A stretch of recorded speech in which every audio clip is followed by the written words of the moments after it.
a process procedure based upon truth and lies that is called the reality of coming. That's what the really word I want you to understand. Coming. ING stands for continuously. It's to come continuously, but it means coming to the knowledge of the truth. As you know, I believe is in 2 Timothy, 3 talks about that, in the perilous times there shall be this and there shall be that. And then he said that they won't come, more likely they won't come to the knowledge, I might be saying it wrong, but check it out. Come to the knowledge of the truth. They won't come. See, that means they must give forth an effort to come to this. You know what I'm saying? They must, reject or pretty much investigate what they think is right and what they think is wrong, and come to the knowledge of the truth, because that's what is going to be essential if people want to be at the truth. You know what I'm saying? Because I hope people desire the truth.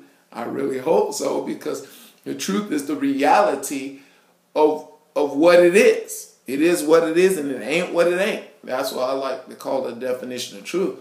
And truth is, like I said, there is no such thing of a person creating a truth. We can't create a truth.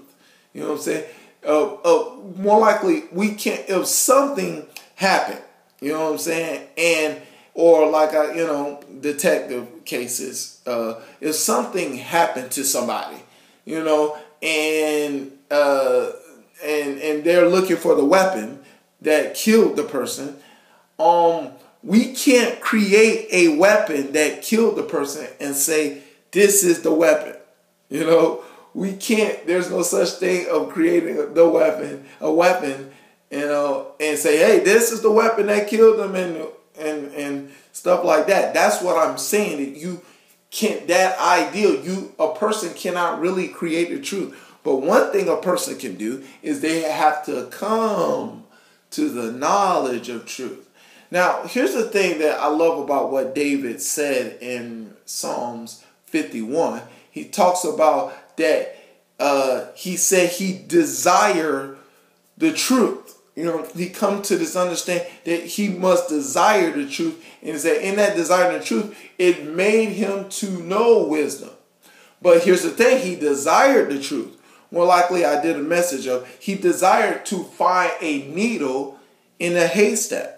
In the case of our world system and the influence of so much knowledge being poured into people in television and radio and everywhere, that these, I tell people, only people, giving you hay and giving you hay and giving you hay, and people believe in the hay, and they're not thinking that they have to search for the knowledge of the truth. They think, oh, the truth is this hay, And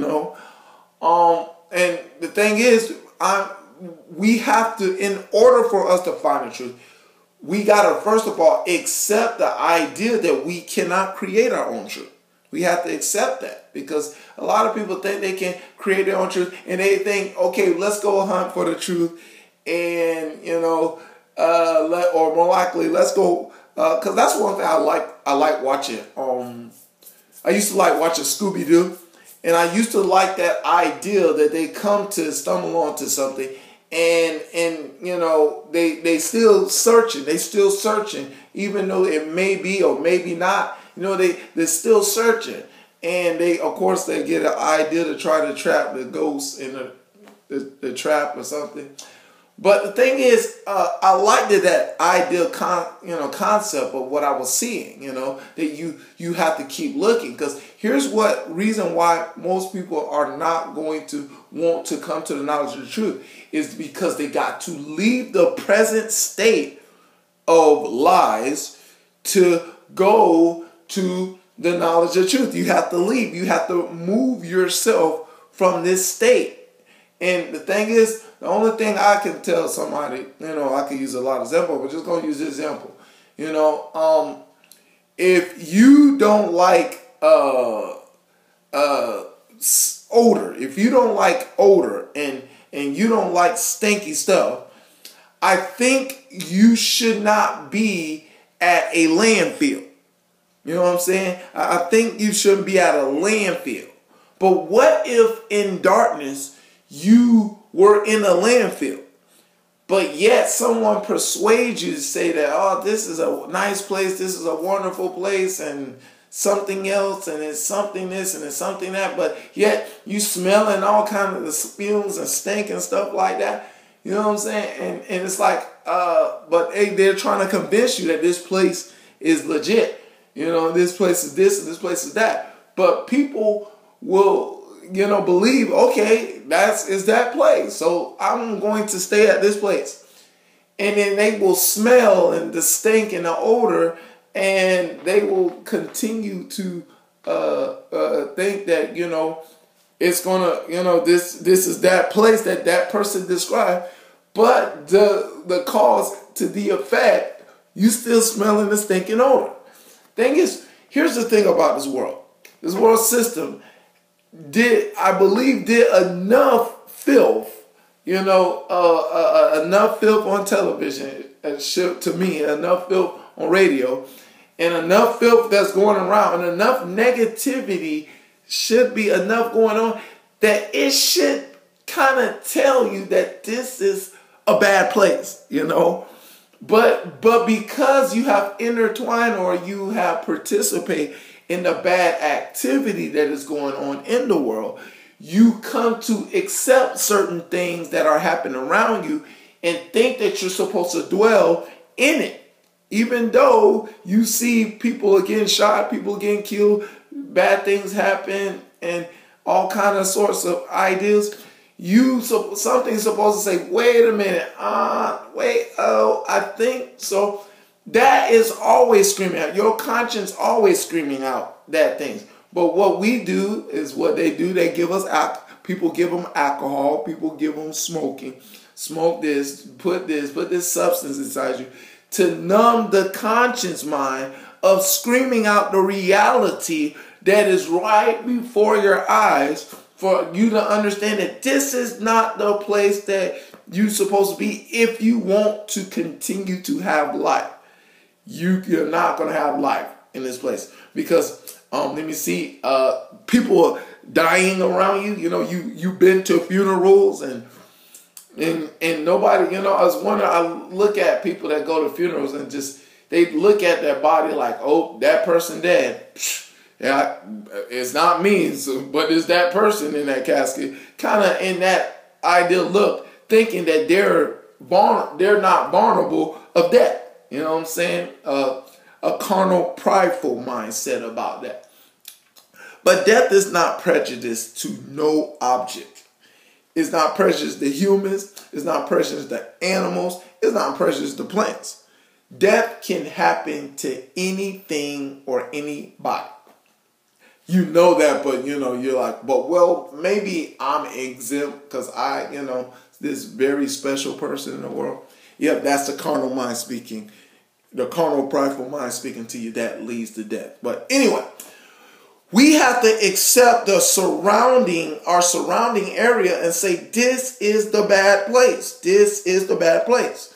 Before they must understand that we must depart. Because one thing I love about Abraham's story, or Abram story, that God told Abraham to come out, leave out of his country, leave his place, leave his family, leave everything, because they've been doing idol worship, over the place that he was at. They worship idol gods and goddess and all that kind of stuff.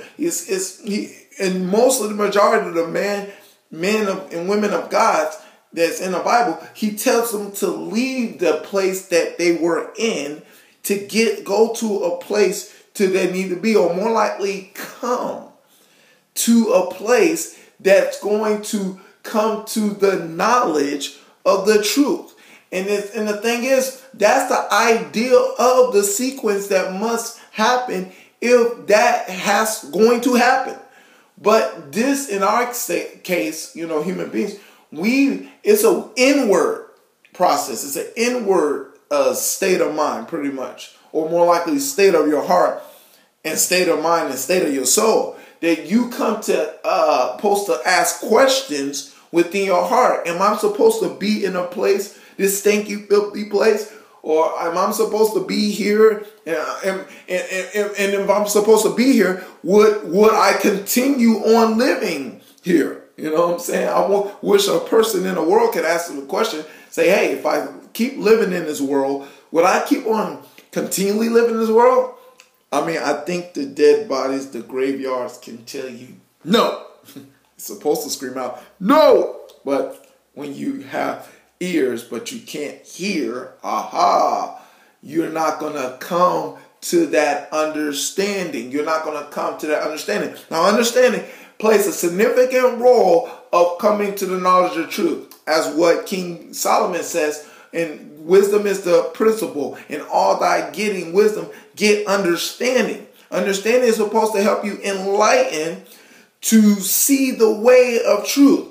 Knowledge alone is not going to help you get the truth.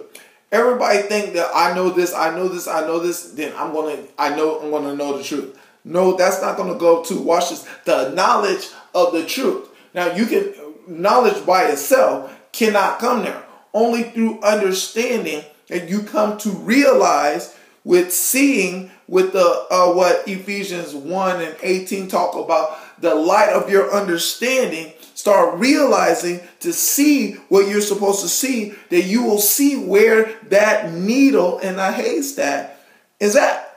Yes, and it takes that kind of light to see the needle in the haystack. You cannot, as what King Solomon says, it says, trust in the Lord with all thy heart, lean not to your own understanding. Your own understanding cannot produce the light enough to see that needle that you're looking for, that represent the truth, the needle in the haystack. And the thing is, what people need to understand in going this direction of the understanding is humility. Humility is the only way. You must humble yourself to allow yourself to behold. To allow yourself to behold. That means to recognize what you are going about doing. And you got to do that within your heart, is what Jesus said in Matthew 13. Understand in your heart. There you go. Understand in your heart, to be enlightened, to see the truth that is right before your eyes, and to accept the truth, that it exists as the truth, is one of the part of the process of coming to the truth. And understand, you're going to find out about the truth that, I love what Jesus taught me. The truth is going to have nothing to do with you. Yes, it's not going to have nothing to do with you based upon what you want, what you desire, what you, based upon the flesh, you concerning your flesh. It's not going to have nothing to do with your flesh, because, Jesus taught me, he got whipped and beat. He got put on a cross that's shaped as a T. And he said that T, one of the T stands for is truth. The truth will have nothing to do with your flesh. And the thing is, that's what you have to come to the understanding. If you want to come to the knowledge of the truth, you must come to this understanding. And that's what the topic of the message is. I hope that this message can help you understand that you have to come at the truth. And first of all, you have to start realizing what real lies are. Realize lies and see what lies are that is right before your face. And when you realize, you will establish a motivation within your heart to go out there to find the truth. And find the truth and to accept the truth is what a lot of people I see a lot of times don't do. Accept the truth. They see the truth, but they don't want to accept the truth because it doesn't agree with their lies that's hidden inside their hearts. But that's what is the challenge of allowing Christ in your life to clean up your heart so you can start accepting the truth more, like in there, and more truth and more truth and more truth, of more acceptance of it. All right, that's the message. I hope you got it. To God be the glory here forever and ever. In Jesus' name, amen.